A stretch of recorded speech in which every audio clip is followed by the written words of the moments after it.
Hello, how are you? Are you focused? Good.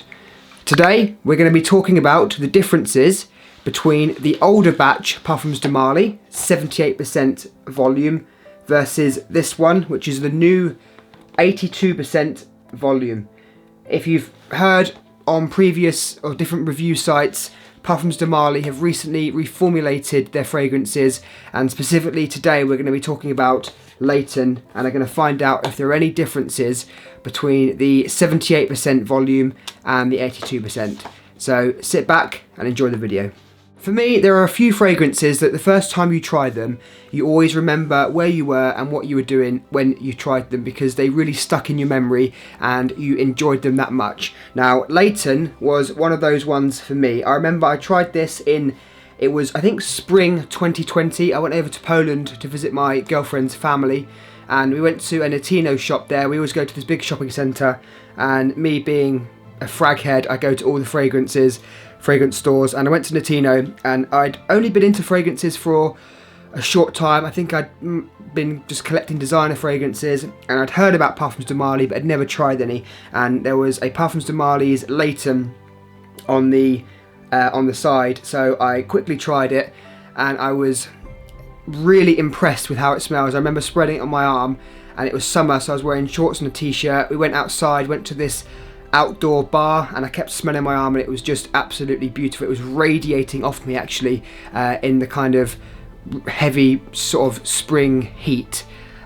So I'm always going to remember where I was when I tried it, and it's a fragrance that brings back a lot of memories for me.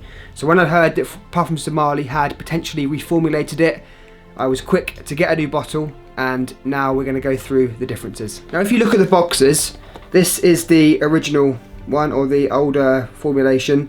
It's got 72 volume, I don't know if you can see that, and then this one is, I'm trying to see if the camera focuses, 82%. And also, if you look at the actual ingredients on the back, it's missing an ingredient I'm not going to pronounce, bihobthenol methyltropinol, which I have no idea what it is, but I searched it, and it's actually lilial, which is a lily of the valley floral note. So that is apparently now banned. I don't know if it was the sort of the governing body that manage perfumes in the EU have banned it, but they said that it's not good for your skin. Apparently some people can have an allergic reaction to it, so that's been banned, and that is the reason why Parfums de Marly have indeed reformulated the fragrance. So we are going to start with the opening, and we're going to compare the opening to the newer batch and the older batch and find out which one's best. For me, there is a slight difference in the opening between the 78% and the 82%. When I spray the 78% volume Layton on my hand, I'm instantly brought back to the time when I was in Latino and I first tried it, and that night being in the outdoor bar in Poland, as I described a moment ago. Every time I spray that on, I'm instantly reminded about that time, which I think is amazing, and that is why fragrances, I find them fascinating, because they can bring back memories like that to you. But the 82% volume Layton doesn't do that for me. Although it smells very similar, there's something missing, and you can definitely tell from the opening there is a missing component somewhere, and I don't get the memories from spraying the 82% Layton, if that makes any sense. It still smells like Layton, but there's something in my brain, it doesn't quite trigger those memories.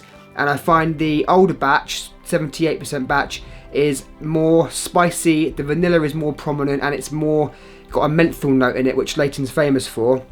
Whereas the newer batch is a bit more linear, it's slightly more airy, and I don't get much of the menthol note. It's still there, but it's hidden a lot more than it is in the older batch. As we go into the heart of the fragrance, I find that this is the 78%. I find that it's more interesting. It's not as linear as the newer one, so I get the spices more. So you've got, it's basically what I find Layton is, it's a spicy cardamom vanilla fragrance. That's how I explain it, with a menthol kick.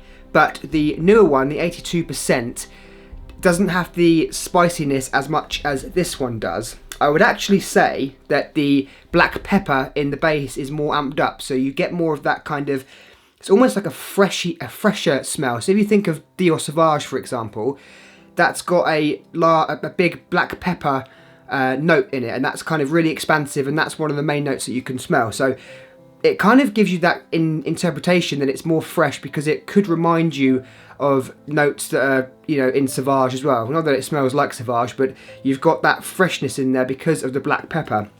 Whereas the older batch, this one is more spicy and more vanillic, I would say.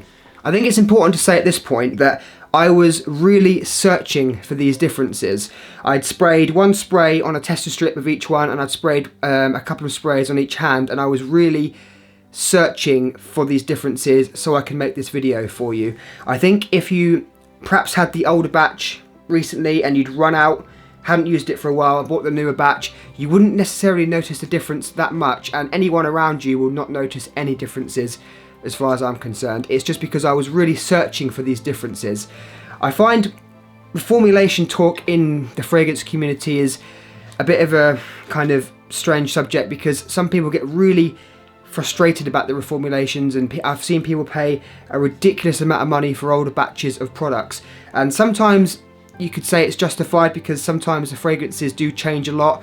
I recently actually acquired a 2014 Millésime Imperial, and that is a lot very different to my 2020 batch of Millésime Imperial, and the 2014 is a lot richer, has a lot more character, and so I can really understand why people get frustrated. But with this Layton, there really isn't that much difference. I know I'm explaining the differences to you, but that's because I've worked all day and really searched for them. As you reach the far dry down, the fragrances are almost identical, and it's going to be really difficult to actually distinguish any real difference. I would say the main difference in the whole life of the fragrance is the spiciness in the new one, in the 82%, is not as prominent as in the 78%, and the menthol note has been dialed down, and that might actually be a good thing for you.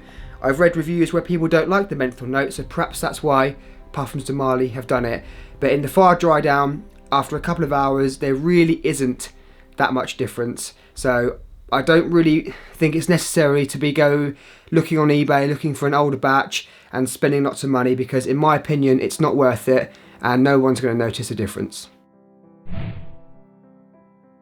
In terms of performance, again, not much difference. If anything, the newer one might last a little bit longer on your skin, but again, it was very difficult to actually tell, and sometimes after sort of 7 hours I was smelling one hand, I couldn't smell it, and then smelling the other one I could smell it, and vice versa. It kept coming and going, so there really wasn't a noticeable winner in that department, and overall there is slight differences, but nothing to be afraid of. That concludes this video. Thank you so much for watching.